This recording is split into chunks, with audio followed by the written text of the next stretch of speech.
Hey bien salut tout le monde, aujourd'hui on se retrouve pour une toute nouvelle vidéo. Aujourd'hui on se retrouve dans un nouveau parc que je n'ai encore jamais fait. On est aujourd'hui au PAL. Alors le PAL c'est un parc un petit peu spécial, car c'est un parc en gros qui mélange un petit peu zoo et parc d'attractions. On a toute une partie on va dire animalière, et toute une partie vraiment où il y a purement des coasters, des attractions. Et j'ai très hâte, surtout niveau attraction, car il y a par exemple déjà Yukon Quad qui est vraiment bien réputé, que j'ai hâte de faire. Et on a également aussi la nouveauté de cette année, à savoir Fjord Explorer.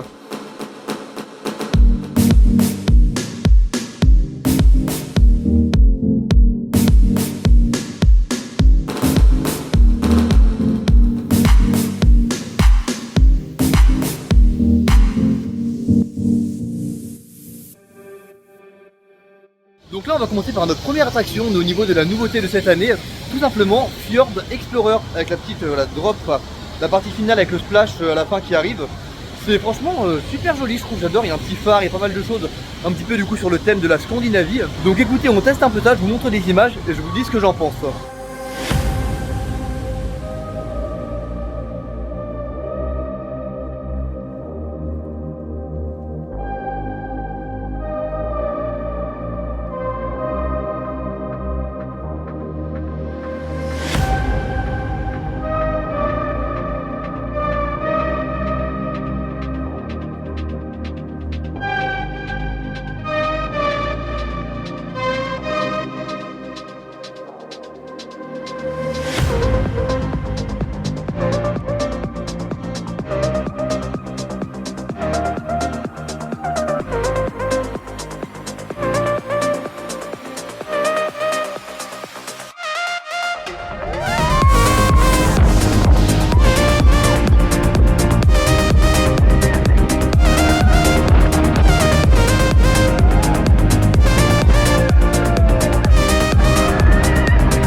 Donc ça y est, nous sortons tout juste de Fjord Explorer.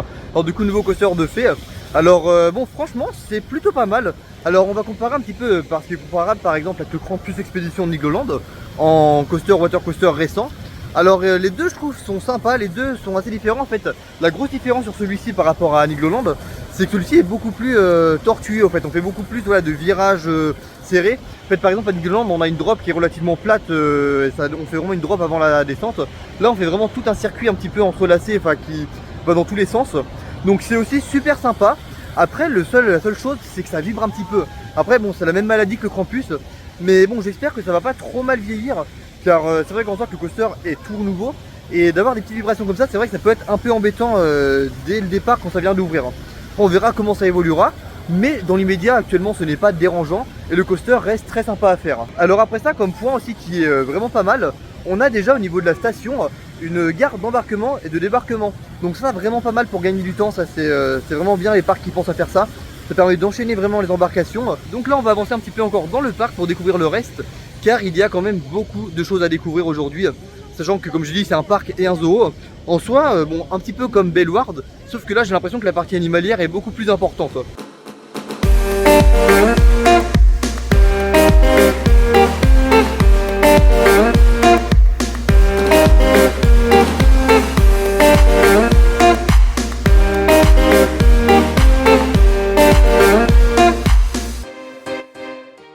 Donc là on sort tout juste du King Kong, on voit juste derrière, c'est une attraction hyper originale. En gros on est dans une nacelle enfin, qui représente une sorte de train, et du coup le King Kong, en gros il y a le singe qui vient maintenir le train avec ses deux mains, et il nous emmène en hauteur. Franchement j'avais jamais vu d'attraction de ce type, je sais pas s'il y en a beaucoup dans plusieurs parcs, mais en tout cas c'est la première fois que j'en vois une, je savais qu'il y avait ça au PAL. Mais ouais, à voir en vrai, franchement c'est très impressionnant. Et c'est une attraction je trouve qui est jolie et qui colle bien du coup avec le thème du parc. Et donc là maintenant on est dans la file d'attente du Twist. En gros le Twist c'est un coaster qu'on voit juste derrière en orange. C'est un spinning coaster Mike Ride, exactement le même modèle qu'il y a à Toverland, que j'arrive jamais à bien prononcer, c'est Dwelverwind. En gros c'est simplement on est sur une nacelle qui tourne. Je sais pas si celui-là a de la musique, car à Toverland on a de la musique pendant le parcours. Mais ouais, c'est un modèle franchement qui est très efficace. Après je sais pas ce qu'il va valoir ici, mais comme c'est un modèle de série, je pense qu'il va être à peu près similaire. Très hâte de découvrir.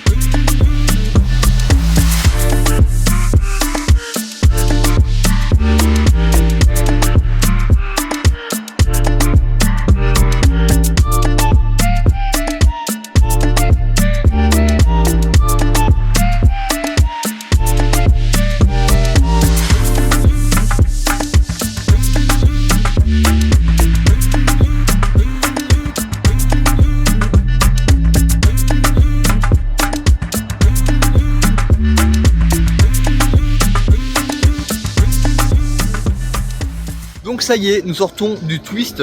Alors bon, franchement, vraiment pas mal aussi. Alors comme Sweet Overland, il ne tape pas du tout. Franchement, il est assez fluide. On va assez vite.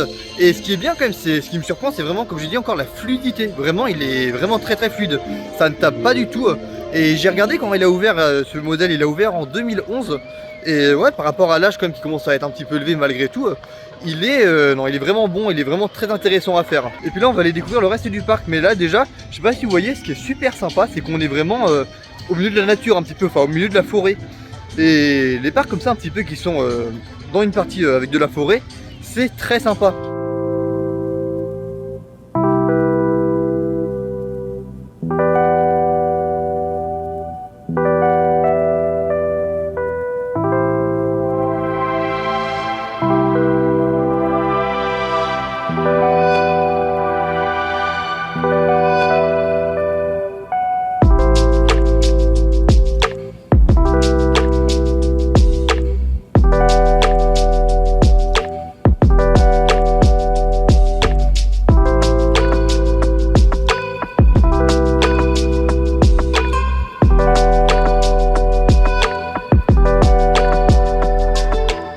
Donc là on sort tout juste d'un petit tour de Tigre de Sibérie. En gros c'est le coaster qui fait tout le tour comme ça, le coaster jaune. Et bon c'est du familial, c'est vraiment du coaster familial.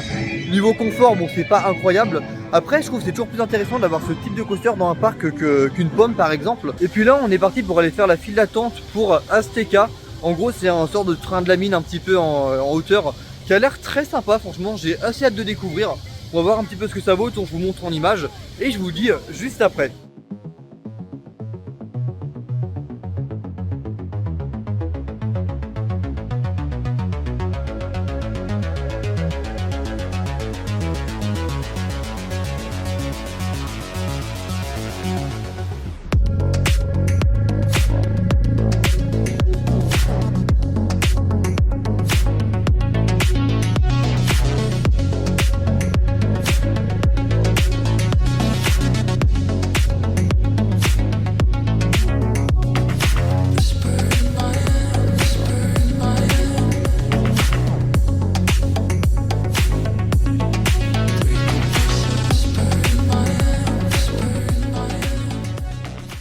Donc là du coup ça y est, nous sortons de Azteca. En gros Azteca, petit coaster, bon qui est pas mal, franchement ça va, il vibre pas trop, c'est assez fluide. Après de mémoire là j'ai cru voir sur Coaster Count en regardant, il a été retraqué totalement genre en 2021 ou par là. Enfin il a été retraqué il y a pas très longtemps, donc c'est pour ça aussi je pense.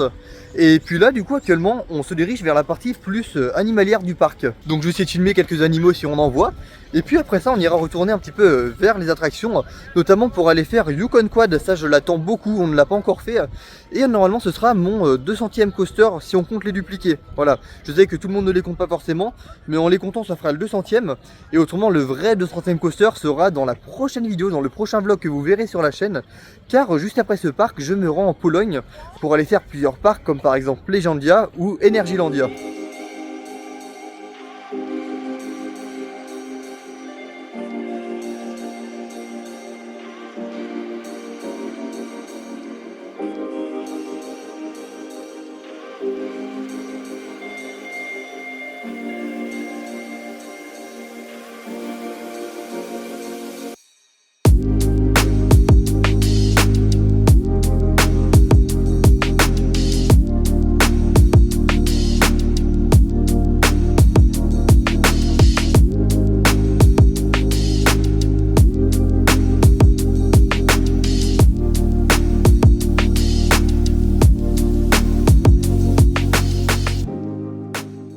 Donc du coup là on a fait la partie zoo un petit peu, on n'a pas encore tout fait.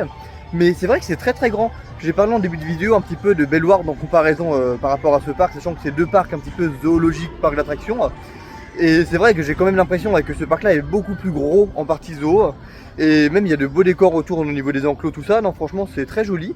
Et là maintenant on est au niveau de Yukon Quad. Alors j'ai très très hâte de le tester. C'est en gros tout simplement c'est un coaster où on est assis sur un quad et on se fait propulser à plusieurs reprises. Écoutez, de toute façon je vais vous montrer ça tout de suite, c'est parti.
Donc du coup ça y est, nous sortons de Yukon Quad et clairement c'est validé. J'aime beaucoup ce coaster. Alors j'avais déjà testé un coaster un petit peu similaire, si on peut comparer un peu le ride system.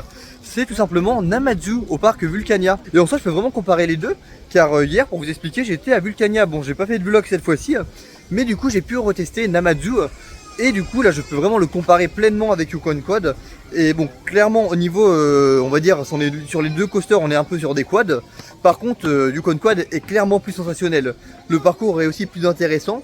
Même si j'aime bien Namazu aussi, là clairement on est sur un niveau au-dessus. Et c'est vraiment dommage, je trouve, qu'on n'ait pas plus de coasters comme ça en France, car vraiment, comme je dis, c'est vraiment sensationnel. C'est très joli, je trouve, c'est esthétique. Et surtout ce qui est très efficace, c'est les lancements. Et je suis le premier surpris, car c'est vrai que des lancements comme ça, des propulsions avec des pneus, ça peut paraître, des fois c'est pas forcément ce qui est le plus puissant. Mais clairement ça envoie. Enfin, le premier en soi il est assez souple, ça va, il va pas trop, il envoie pas énormément. Par contre c'est quand on arrive sur la deuxième zone de propulsion, là clairement ça envoie. Et comme je dis, très surprenant. Et bon, dans tous les cas ça je vous le conseille, mais sans hésiter, les yeux fermés. Donc là il fait pas super beau, là le temps c'est pas mal couvert. Et puis là du coup on a fait plusieurs fois Yukon Quad, on a pu le faire aussi en single rider et puis avec le pass express. Et déjà ce que je peux dire c'est que la single rider est très efficace là-dessus, même sur pas mal d'attractions. J'ai l'impression qu'au parc c'est assez bien géré. On passe relativement vite et ce qui est bien c'est que la single se trouve juste au niveau de la sortie, ce qui fait qu'on est juste à sortir et rentrer directement. S'il n'y a pas trop de monde on peut l'enchaîner. Par contre vous voyez là il pleut, là c'est vraiment pas terrible. On va essayer de se diriger du côté de Champifolie. C'est une nouveauté qu'il y a eu l'année dernière. De ce que j'ai compris c'est un sorte de dark ride où il faut tirer sur des cibles, mais je sais pas tout exactement comment ça fonctionne.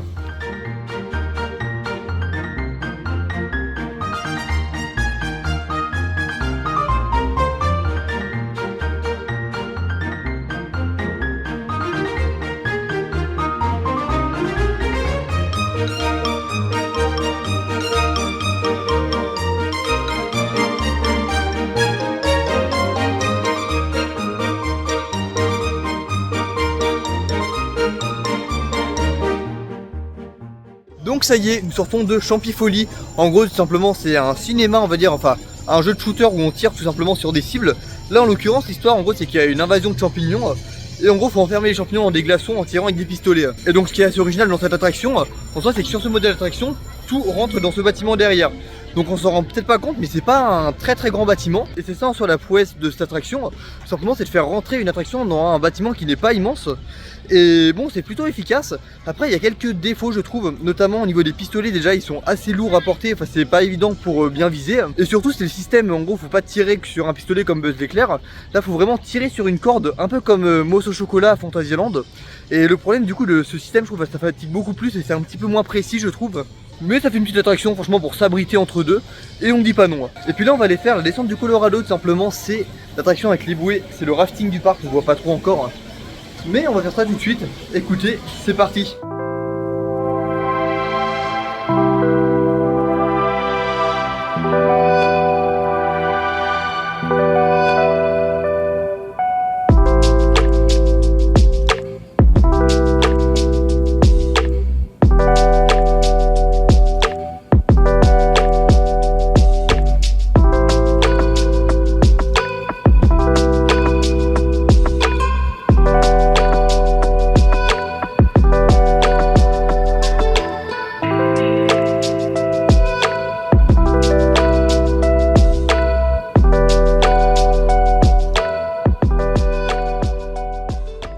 Bon et puis donc du coup c'est sur ces images que va se terminer cette vidéo au PAL. Alors pour moi le PAL ça aurait été une découverte et franchement une très bonne découverte.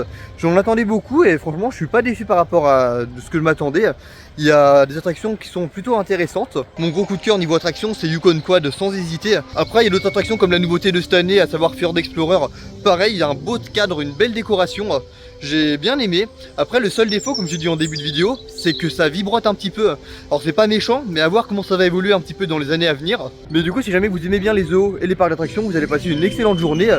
Et même si jamais vous aimez que les zoos ou que les parcs d'attractions, vous allez aussi passer une bonne journée tout simplement, car je pense qu'en une journée vous pouvez largement rester toute la journée dans la zone parc d'attractions. Et également si jamais vous voulez peut-être passer une grosse partie de la journée dans la zone zoo, c'est possible aussi. Alors après dans notre journée on a utilisé du système rapide sensation, tout simplement c'est le coupe-fil du parc. Et il est plutôt pas mal, en gros c'est 18 € par personne. Et ça donne un accès à 7 attractions. Nous on a pu en faire que 6 sur les 7 simplement car sur les 7 il y a un disco coaster qui était fermé aujourd'hui pour maintenance. Après on avait aussi en soi les bûches qui sont dedans qui étaient fermées mais qui ont ouvert en fin de journée, donc ça va, on a pu les faire. Et du coup ce système est plutôt pas mal en vrai, ça permet de faire votre journée un peu plus calmement, surtout si vous voulez combiner après le zoo et la partie parc d'attraction ensemble sans vous presser. Ça peut être un bon compromis quand il y a du monde. Et après aussi, si jamais vous voulez une petite astuce pour pas trop attendre, la majorité des grosses attractions ont des single riders et puis elles sont vraiment bien gérées. Comme en soit les opérations du parc en général, je trouve elles sont plutôt bien gérées. Dans les files d'attente, ça dispatche assez vite. Et du coup les personnels pareil sont vraiment très accueillants, les personnels sont souriants. Ça c'est important de le dire aussi. On a eu un problème à un moment avec le système du coup de pass express sur Yukon Quad.